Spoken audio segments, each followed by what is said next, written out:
Hi, it's Nixalina. Welcome back to another episode of me. How you're doing? Happy Monday. This week, I've gone back in time and found one of the best, most popular, most listened to episodes for you to all enjoy, new and old listeners alike. I hope you like it, and I'll see you all next week. This podcast contains strong language and discussions about relationships, sex, and love. It may not be suitable for younger listeners. This is the Can't Keep My Mouth Shut podcast, and I am Nixalina.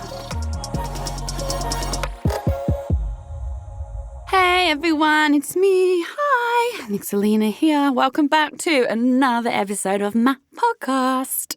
Thanks for tuning in. Hoping you're enjoying the content as always.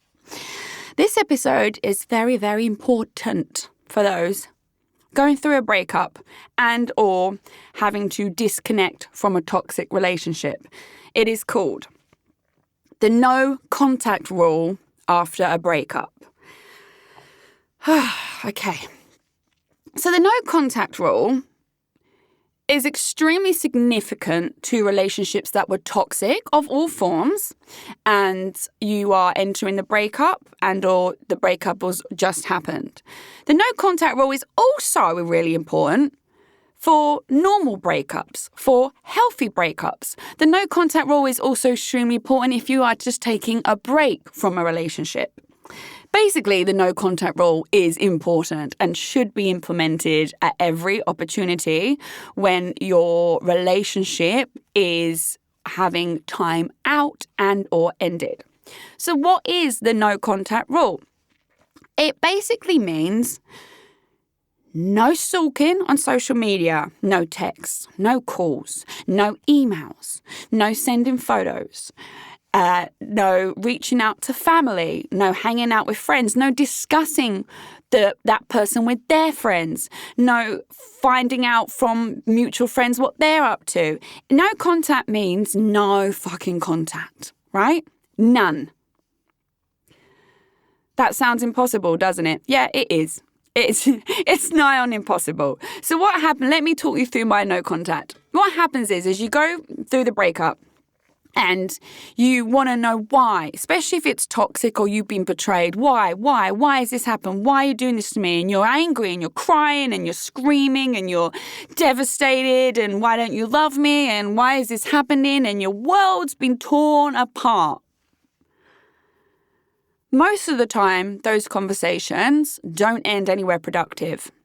A lot of the times, in that heat of emotion, albeit a high of sadness or a high of anger, we end up saying things we don't mean.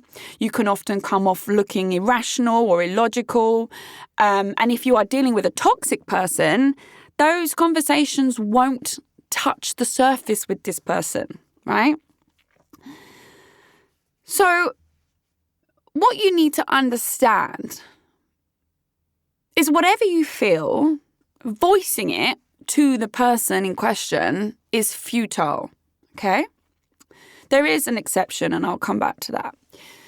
It's futile. What the best thing to do is to voice all that in a journal. Oh, yeah, I know, journal. In a therapist, in your friends, in your support group, in your family, but don't voice it to that person. You go no contact. The only time it's not futile is if you are in a healthy relationship, right? Which apparently is out there. You're in a healthy relationship and you guys are just like, perhaps you're trying to work out, what your deal breakers are, or there's a job abroad, or you're trying to figure out what the next big move is. If you are able to go on the break and have healthy discussions, then yes, that's a positive move. But I would still say, even before you get to the healthy discussions, you go no contact for at least a month. The general rule is like 30 to 60 days. It's not like 2 weeks. At least minimum a month.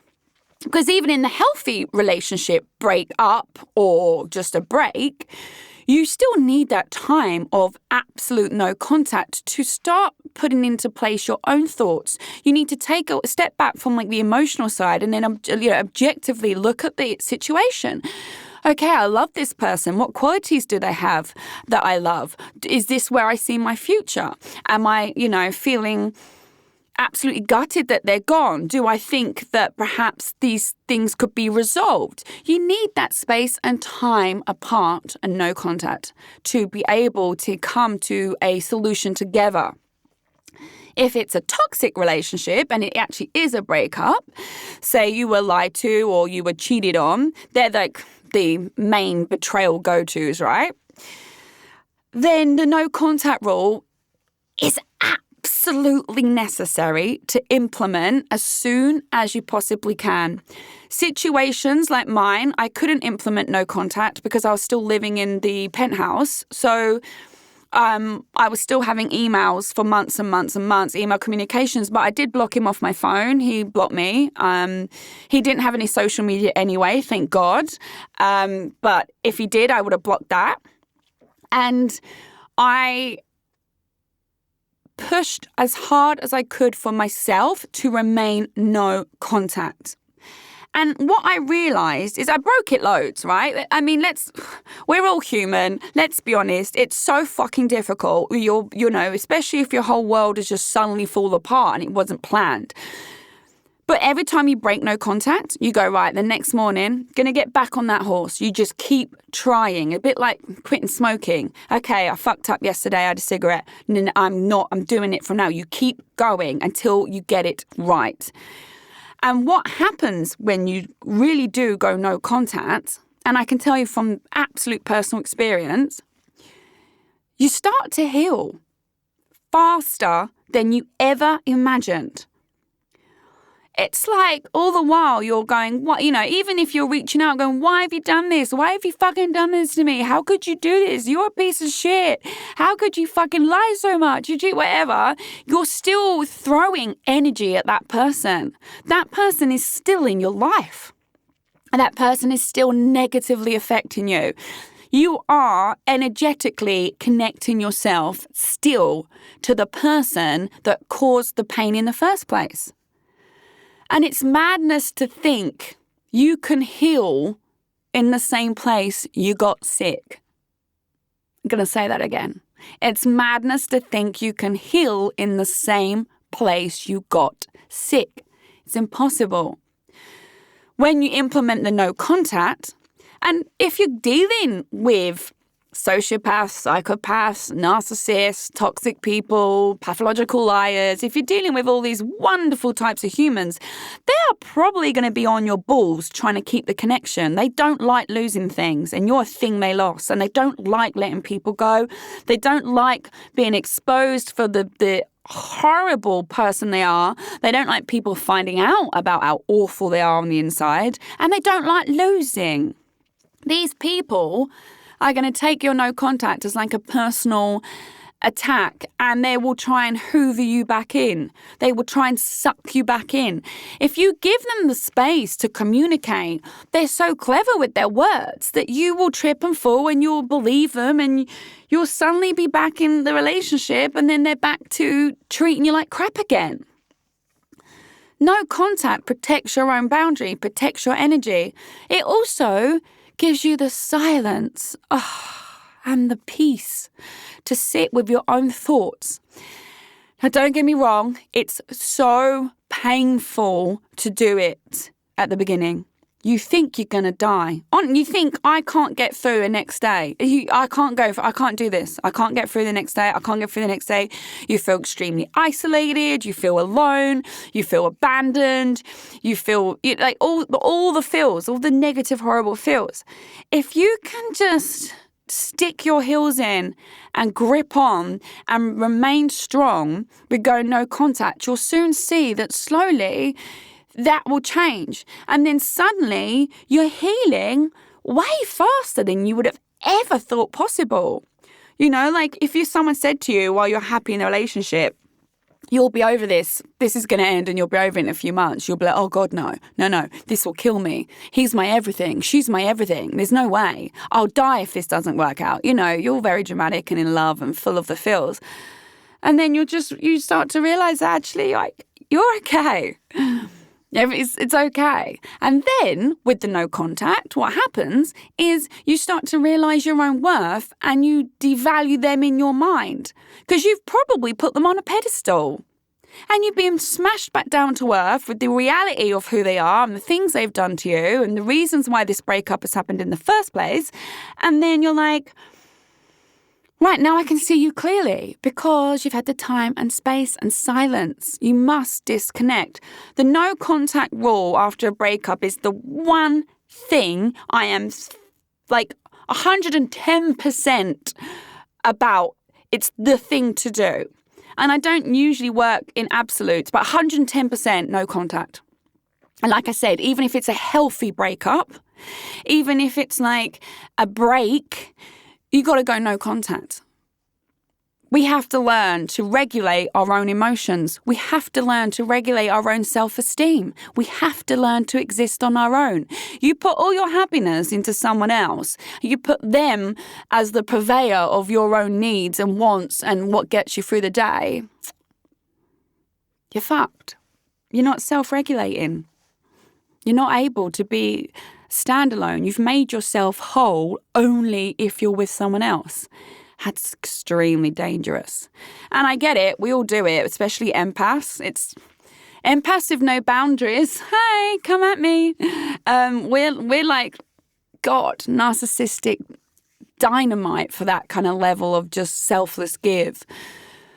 But no contact after the breakup, that will help you heal yourself and become whole by yourself. What it also does, it's like a win-win. It gives that person the fucking taste of their own medicine they deserve. The abandonment. All narcissists have a deep fear of abandonment, of being exposed. It's called their false self, their fakeness, and they're terrified that they'll be found out and their fake mask will slip and everyone will know who they really are, because who they really are is vile. It's like Dorian Gray. If you don't know that fable, is it a fable? It's a story, right? It's actually into a great movie with Ben Barnes, who's stunning. I digress. Please Google Dorian Gray. But that's basically what happens to the narcissist. Beautiful, charismatic, stunning. Suddenly, something happens. You've decided to leave, or they've discarded you, either way, and the full self has slipped and you see the real person. Even if it's just non-narcissist and it's a toxic person, or if it's someone you love and they cheated or whatever, that you think, oh, that's a healthy person, but they fucked up. Whatever it does, the no contact gives them a kind of taste of what they deserve. Do you know why? Because they've lost you. And you've got to put such a value on yourself that you've got to understand that when you withdraw yourself, that's punishment enough. You don't need revenge. You don't need justice. You don't need karma to get them. Their karma is that they've lost you. And that's what no contact gives. Not only does it help you move forwards quicker than whatever you imagined. And we do not want to sit and break up. We don't want to sit in that forever. Like, that's awful. Breakup and heartbreak and the emotions, we all want to heal from that as fast as we possibly can. No contact is how you get there as fast as you possibly can. But also, in giving yourself that moment and space, you're serving them the justice that they do deserve, which is you're gone. So they get to sit in their own thoughts and feelings. And if they did cheat on you, they get to sit and think about that. If they move on in lightning speeds, which I know is something we all fear, right? Oh, if I don't contact them, then they'll forget about me and they'll immediately find someone else. Yeah. And what kind of person does that make them? Okay, let them go. Because all you've done is seen the reality. You can't love someone the way they pretended to love you or the way they said they loved you. And you might, but say, Nix, they did love me. But you can't do that and then immediately fall in love with someone else within a week after. That's that love, yours or the new love, it's not real, is it? It's fake. So I know that's that fear. If I go no contact, what if this and this and this and this? But you've broken up, right? You've broken up for a reason. Something's happened. Something's happened. That's why you've broken up. That's why you got to go no contact. If they do move on, that's a risk you take. And honestly, I'd say it's probably in your favor because I'm assuming you broke up because the relationship wasn't working. If it's a healthy relationship, you go no contact and they're exploring other options. I do understand that's very painful. It might be what's needed to happen for you two to eventually come back together. But it also might be like, okay, well, we've realised actually we both want to move on separately and you just give each other the blessings that you both deserve. It can even remain friends, But any option on any breakup or break or whatever, go no contact. Minimum a month. At least. If you have kids together or equity or, ties, you go low contact or you grey rock. Grey rock is just you remove all emotion. Everything is just very short, sharp, sweet. You talk about the kids only. You email only about the rent, only about the house, that kind of thing. When are you going to pick the dogs up or hand them over? Go low contact. Trust me on this. Please trust me on this. If you trust me on anything, over 5 seasons of talking to you guys, no contact rule after a breakup. It's going to help you in ways you can't imagine. And looking at my situation this year, all I can say to you all is I wish I did no contact from day one of finding out what it was like. That's all I wish for myself because the place I'm in now, I would never, ever go back to any of it. And I'm so proud of who I am now. But I did push contact and scream and shout and I did all that for months with him to no avail. Was pointless. And I got no answers. I got no truths. If anything, it all got worse. I got no closure. I got no responsibility or acceptance from his end of what he's done. Nothing. It was all fucking futile and a waste of my emotions. So yeah, that's my regret. I didn't go no contact immediately. So I would like to share this with you all so you don't make that mistake. You go no contact, you do it for at least a month, and you realise I'm right and you thank me later.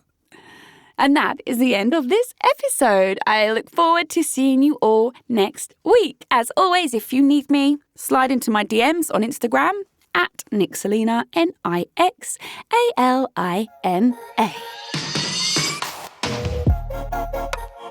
Thanks for listening to the Can't Keep My Mouth Shut podcast. Produced and hosted by me, Nixalina, and recorded in the Splice Cast Studios in Singapore.